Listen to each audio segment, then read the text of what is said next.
I'm not familiar with that specific location, but I've taken the position in all of my writings that the white supremacist whole premise of power and of conducting the business of all of the people of the planet is based on, if you're classified as white, then you're royal. And you're royal in the old imperial sense that the king can do no wrong. The queen can do no wrong. That if you're white, you're right. They took that basic standard and put it on a color basis. The idea of royalty, of that I'm born perfect. And therefore, anything that I do is perfect. And there's no such thing as wrong when it comes to me. I'm always right. And so they took that concept. A lot of Roman emperors in ancient times, I've been told, had that concept. Anything that I say goes. And anything that anybody else says, if it's opposed to whatever I say, what they say doesn't matter. Because I'm the emperor. And the emperor is always right.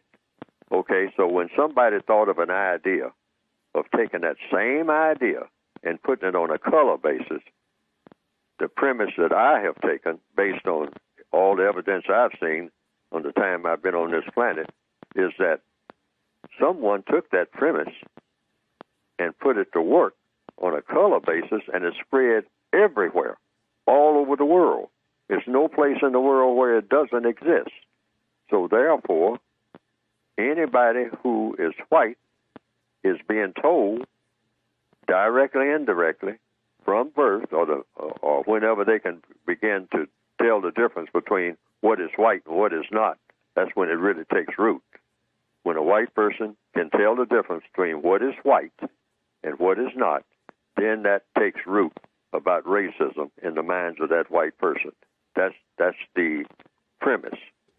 Now, you are classified as white, which means that if you're non-white, you're non-royal. You're not a member of the royal so-called person family on this planet.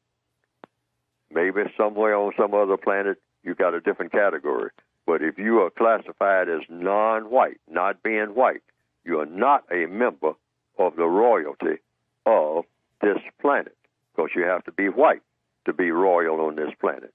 And if you're white, you have not only the right, but you have the duty to dominate and mistreat anyone and everyone who is non-white. That's the whole premise of white supremacy. And in all areas of activity, economics, education, entertainment, labor, law, politics, religion, sex, and war. Anybody who we say, we people who are classified as white, say is non-white, that's somebody who you have a duty. It's supposed to be in your DNA to dominate and mistreat this person in all of these areas of activity, 24/7, directly and indirectly.